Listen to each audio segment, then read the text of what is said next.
Prince Harry's latest legal war with the Daily Mail just blew up in his face. Rebecca English and Katie Nicholl hit back hard, saying Harry invited them to parties, gave them access, and now he's calling their reporting criminal. This isn't justice, it's embarrassment. The prince's victim story is crumbling. Stay tuned. Good evening and welcome to Royal Daily Report, where we cut through the noise and give you the raw truth. Tonight we break down Harry's high-stakes courtroom battle against Associated Newspapers, the Daily Mail Group, and why it's turning into a disaster for him. If you're new here or want every no-filter royal update, hit subscribe right now, turn on notifications, and join the Royal Daily Report family. Channel name on screen, Royal Daily Report. Let's dive straight in. Okay, so you've probably seen the news, right? Prince Harry is back in London, caught up in another legal fight with the British newspapers. This time, it's Associated Newspapers, the people who run the Daily Mail. And things have gone from bad to, well, let's just say even worse. I mean, the guy's been trying to take down the tabloids for years now, saying they've chased him and his family around, invaded their privacy, and basically made their lives terrible. And look, I understand it. The British press can be really harsh, but this case, it's just a disaster. The main issue is Harry saying the Daily Mail and other newspapers were getting information illegally, hacking phones, hiring private investigators, the whole thing. He's specifically going after a couple of well-known royal reporters. Rebecca English, who's the royal editor at the Daily Mail, and Katie Nicholl, who's an author and broadcaster. Now, here's where things get really interesting and honestly pretty awkward for Harry. Nicholl's response is basically, "Dude, you invited me to parties, apparently." She says Harry himself invited her to a private party at the Kensington Roof Gardens. She says she hung out with him, spent time with his friends, and stayed in contact afterward. Her argument, the information she got wasn't from some shady secret source, but from direct friendly access given by Harry himself. I mean, can you imagine how embarrassing that must have been in the courtroom when that came out? And it doesn't stop there. Rebecca English is also fighting back strongly. Harry's lawyers showed an email from 2007 that they say proves English was trying to illegally get flight details for his then-girlfriend, Chelsea Davy. But English's legal team is saying that it was just normal journalism work, not some criminal plan. They're also pointing to her long professional working relationship with Harry during his time as a working royal. It shows a picture of a prince who wasn't exactly hiding from the press, but rather talking with them, sometimes even happily. Look, I'm not saying the tabloids are perfect, but this case is starting to feel less like a heroic fight against media invasion, and more like a personal revenge fueled by forgetting some facts. And the appearances are terrible. Apparently, Harry looks stressed and uncomfortable in court. I mean, wouldn't you be?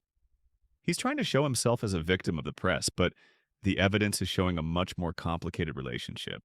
He's accusing these journalists of criminal behavior that could send them to jail, while his own past actions are being examined very carefully. And then there's the supposed outburst. Sources are saying that Harry reportedly yelled at the judge, mentioning his royal birthright and saying that he can't lose. Now, whether that's true or not, the very idea of it is yikes. The British legal system, for all its problems, is supposed to be based on the idea that everyone is equal before the law. The idea that a prince could claim some kind of special legal protection is just, it's not a good look. It shows entitlement and a complete disconnect from reality. The thing is, this isn't just about this one case. It's about Harry's bigger war against the media, his believability, and his public image. And right now, he's losing ground. The sympathy that once existed for him, the boy who walked behind his mother's coffin, is fading away. People are tired of the endless lawsuits, the constant complaining, the feeling that he's somehow playing by a different set of rules. So the real kicker here is that all this legal drama is happening while the UK is dealing with, actual problems like people are struggling to pay their bills. Prices are going up like crazy and the NHS is falling apart. And here's Prince Harry living in a California mansion, suing newspapers over stuff that happened years ago. It just feels out of touch, right? I think that's why the British public is turning against him. It's not just about the details of this case. It's about the bigger picture. It's about a guy who seems completely disconnected from the realities of everyday life. He's talking about privacy while at the same time making money from his royal connections with tell-all interviews, Netflix documentaries, and a shocking memoir. It's like, which is it, Harry? Do you want to be left alone, or do you want to be famous and rich? You can't have it both ways.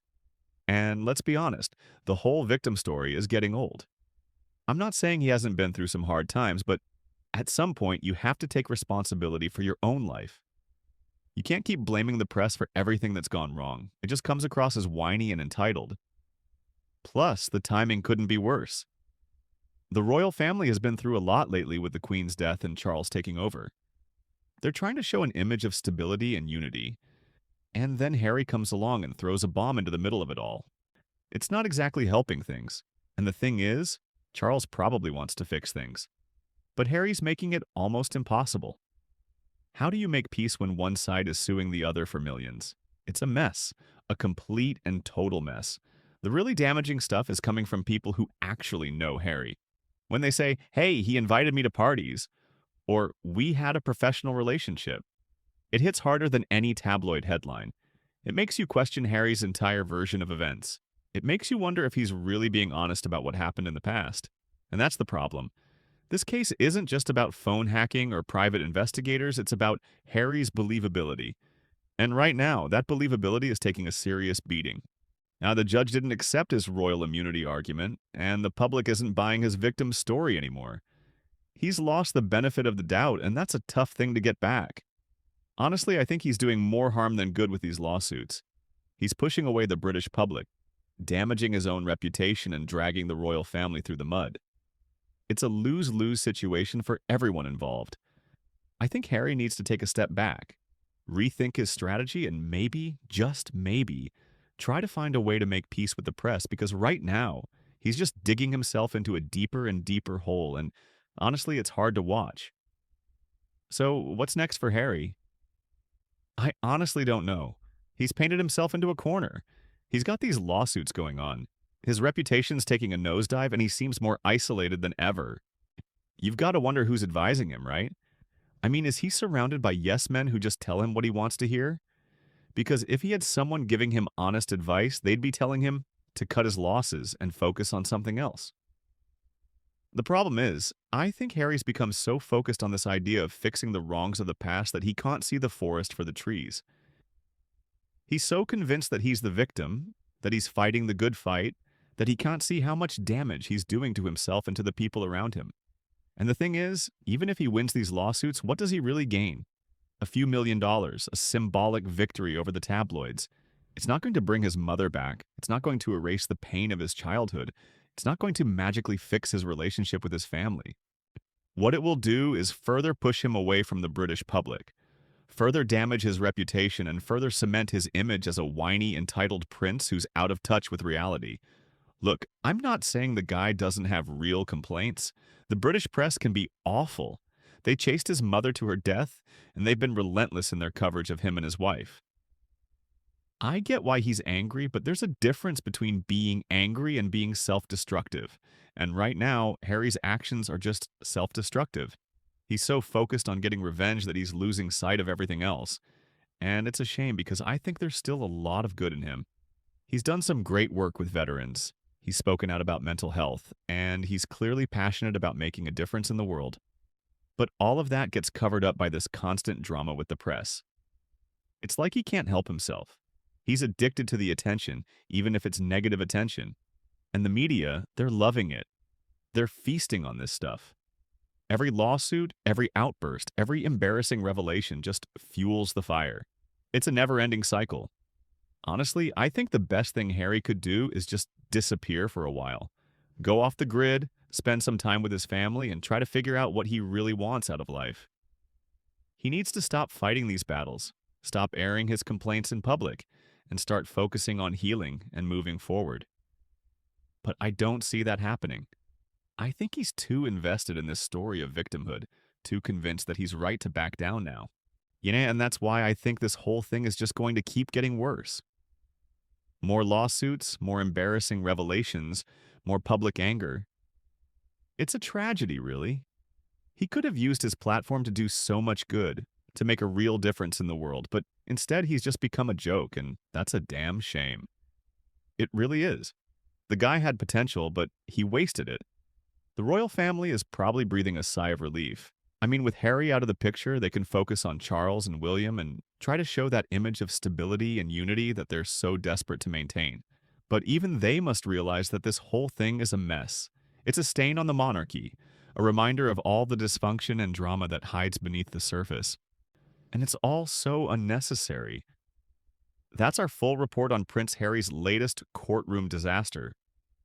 What do you think? Is Harry fighting for justice, or is this just personal revenge gone wrong? Drop your thoughts in the comments below. If this breakdown hit home, subscribe now to Royal Daily Report, hit the bell for notifications, like this video, and share it with anyone following the royal drama.